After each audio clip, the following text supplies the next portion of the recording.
Well, during the civil rights movement, poets like Margaret Walker, Maya Angelou, and Langston Hughes illustrated the plight of African Americans through the art of poetry. So this is Anthony Howard introduces us to a modern-day spoken word artist about the relevance of poetry to the African American culture.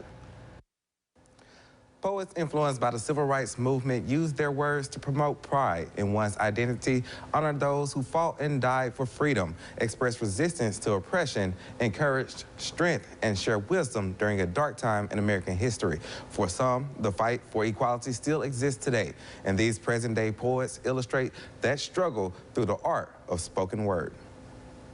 When will Master let me be free? I don't know when. When I'm able to have a free seed and see them run along my own acres, I'll know then. Let black magic tell our stories and rid our culture of the lie that our lives began with slavery.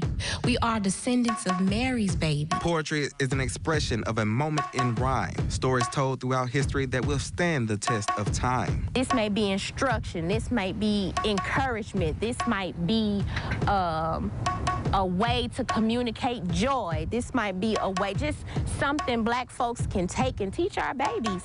Affirmations. The art of written and spoken word illustrated the plight African Americans endured during the civil rights era, the pride, the pain, the glory, and the terror. The reason why they were doing poetry back then is because they were told their entire lives that they weren't supposed to or they couldn't do it.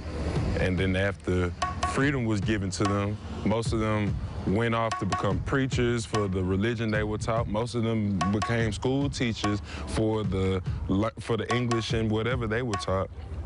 They had to write. They had to communicate. And that's how we communicated even when we were slaves. You know, with the songs. Songs are nothing but poems with the rhythm and the melody to it. The poets say poems today are as relevant as those of yesterday. The context and the rhymes may change, but the purpose stays the same. I'm a poet. I have to document this time. I have to offer encouragement, and then I have to offer the acknowledgement of what this time in our world and what our culture is going through. That's our responsibility. All the poems that were written in the Reconstructive era were about morality, were about religion, were about family. It's literally what it's about now. It's just the context. So being relevant is more so with the conversation around the conversation. For these poets, you can give a man a fish, but you can teach him how to reel here. You can go and watch their movies, but they made the reels here because it's real here. They say their art is about relevance, inspiration, change, and engagement. Constantly in search of their places, because there were moments in our story written by unauthorized authors.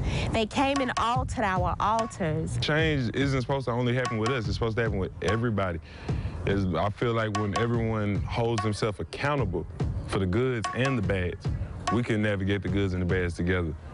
I'm sick of the separation.